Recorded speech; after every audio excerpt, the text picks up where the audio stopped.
Hello बच्चों, कैसे हैं आप?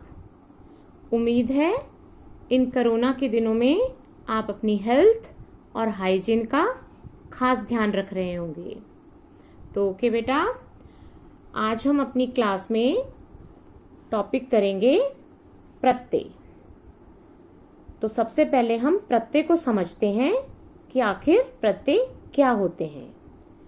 जो शब्दांश शब्द के पीछे लगकर यानी बाद में लगकर उसके अर्थ में बदलाव ला देते हैं, उन्हें हम प्रत्यय कहते हैं।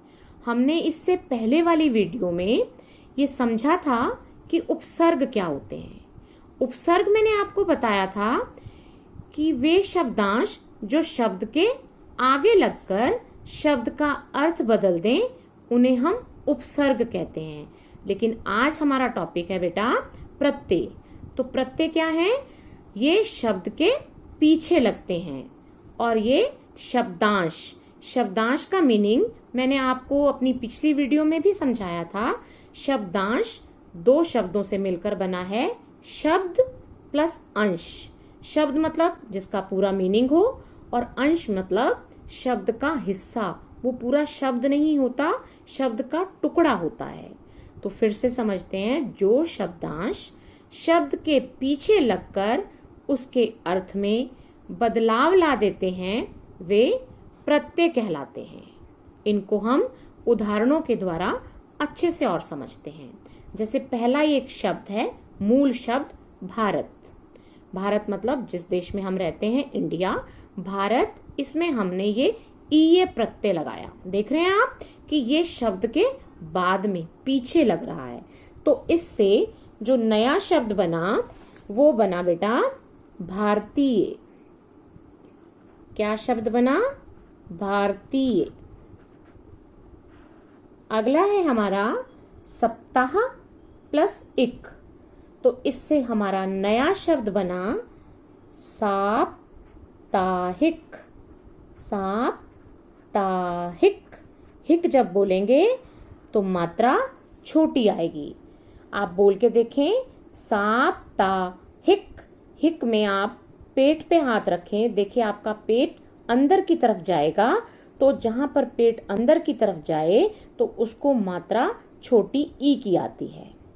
नेक्स्ट शब्द है हमारा विज्ञान, साइंस प्लस इक प्रत्यय है।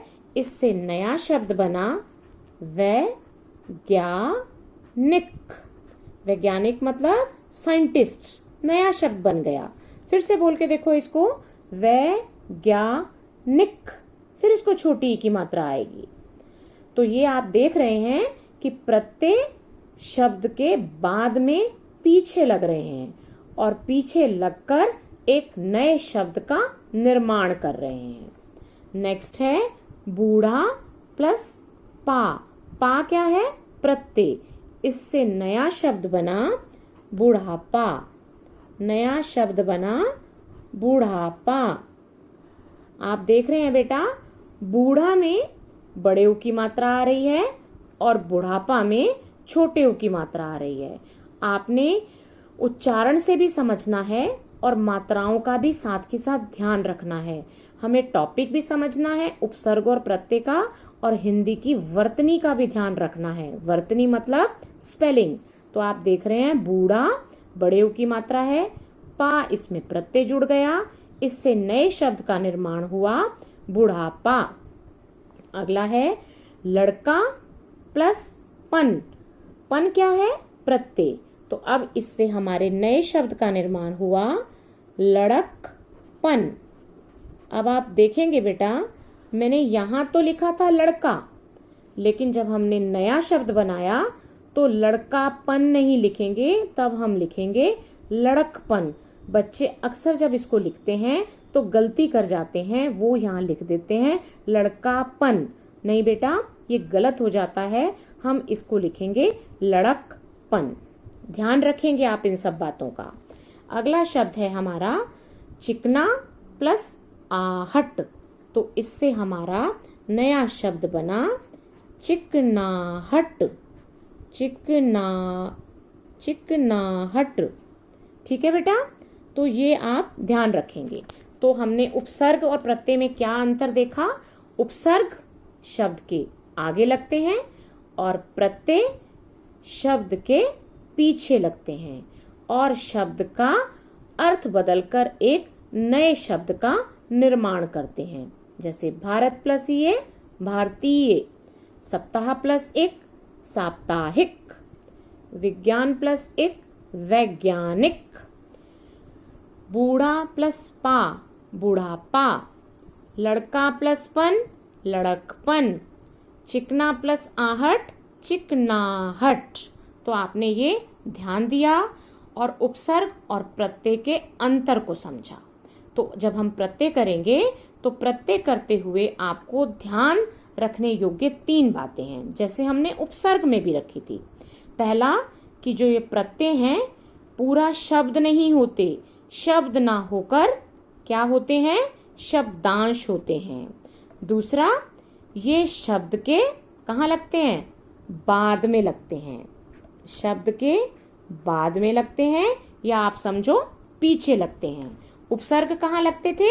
आगे लगते थे। और तीसरा, शब्द के अर्थ में बदलाव ला देते हैं, यानी एक नए शब्द का निर्माण करते हैं।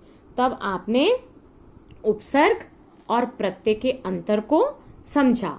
उपसर्ग आगे लगे और प्रत्यय पीछे लगे। और सबसे बड़ी बात, शब्दांश होते हैं, ये पूरे शब्द नहीं होते, शब्द का हिस्सा होते हैं, शब्द के टुकड़े होते हैं। तो मुझे उम्मीद है बच्चों कि अब आपको प्रत्यय बिल्कुल अच्छे से समझ में आ गया होगा। तो ओके बेटा, आज की क्लास में इतना ही। अगली कक्षा में फिर मिलेंगे। तब तक के लिए stay safe and stay healthy. Good bye.